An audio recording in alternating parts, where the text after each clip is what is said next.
In 1954, the film magazine Cahus de Cinema, in an article by François Truffaut, a film critic turned French New Wave director, changed the world of film forever by polishing and defining a theory, auteurism. Also known as auteur theory, an auteur is defined as a film director who influences their films so much that they rank as their author. A director that should be considered an auteur is David Fincher. This video will analyze Fincher's filmography and how his films share attributes such as genre, themes, character archetypes, lighting, camera work, and repeated collaborations with actors and film crew. Fincher was born in the US in 1962 in Denver, Colorado.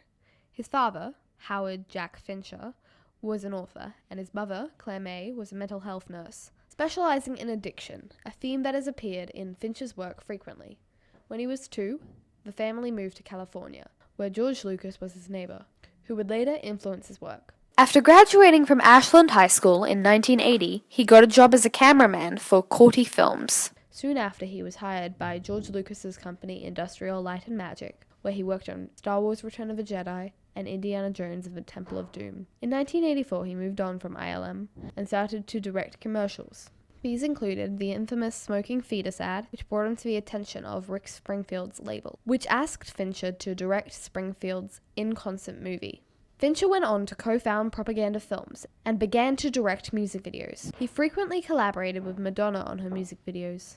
These music videos brought Fincher to the attention of Hollywood, who asked him to direct his first feature film, Alien 3, which did not end up the way Fincher intended due to his perfectionism and the studio's vision clashing. Disheartened, he returned to directing music videos for a few years before reading Andrew Kevin Walker's script for Seven and immediately pursuing it, which launched him into the mainstream. Fincher has a penchant for mysteries and thrillers, and a majority of his films fit in those genres, including Gone Girl, Seven, Zodiac, and Panic Room. His mother's work as a mental health nurse has influenced his repeated use of serial killers and psychopaths in his films, as he would have overheard some stories from her work. His films repeatedly include themes such as narcissism, obsession, seen in The Social Network, and self-destruction, shown in Seven's David Mills and, in a more literal sense, Fight Club's narrator. Narcissism is shown in Gone Girl, in which married couple Amy and Nick Dunn hide secrets from each other, resulting in neither of them ever really knowing the other. These elements make for dark and sometimes disturbing films, such as in Seven, where John Doe's obsession with his 7 murders, which each correspond with a deadly sin, is shown in excruciating detail and can be hard for a viewer to watch. Fincher's characters will often end up in a worse position at the end of the film than they were in at the start. This is seen in The Social Network's Mark Zuckerberg, who, at the start of the film, has friends, a keen mind, and is enrolled at Harvard Law. However, at the end of the film, he is involved in 2 lawsuits, which both involve people he once called friends, and is left constantly refreshing his ex's Facebook page, waiting for her to accept his friend request.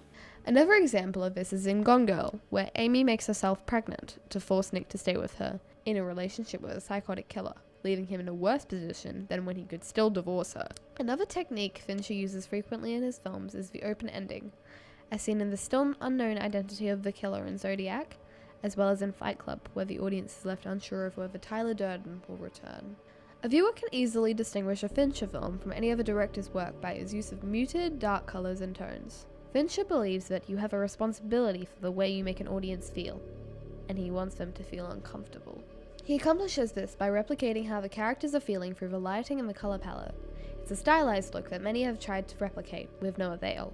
Fincher's color palette consists mainly of faded yellows and murky blues and greens. He has a clear aversion to bright colors and lighting. Fincher rarely uses handheld camera, preferring his films to have a smooth, somewhat elegant look to them. He uses pans and static shots effectively, as well as computer-guided and CGI-mapped camera movements. When he does use handheld, it is often to show mental breakdowns or moments of uncertainty and weakness in a character. He uses handheld to great effect in one of the final scenes in Seven, where Detective Somerset is running, as well as the helicopter shots and the close-ups on Detective Mills in his anguish. Fincher is a perfectionist and is well known for putting his actors and crew through repeated shots of the same scenes. The opening scene in The Social Network took Rooney Mara and Jesse Eisenberg 99 takes to perfect, proving Fincher's reputation as a perfectionist right. Not all of Fincher's scenes require this many takes, with the sequence in Gone Girl where Neil Patrick Harris's character parks a car only taking 2 takes. Fincher frequently collaborates with certain people that help distinguish his films from those by other directors. He's worked with Nine Inch Nails frontman Trent Reznor and composer Atticus Ross on 3 films, Gone Girl, The Social Network, and The Girl with a Dragon Tattoo. Their music has a very dark, atmospheric, intense mood to it that helps back up the story that is being told. Another collaborator is Ren Kleiss, who has been Fincher's sound designer ever since Fight Club released in 1999, and his sounds play a crucial role in adding an immersive feel to Fincher's films. Kirk Baxter and Angus Wall have worked with Fincher for a long time, with Wall editing the iconic title sequence for Seven, as well as other Fincher films in collaboration with Baxter.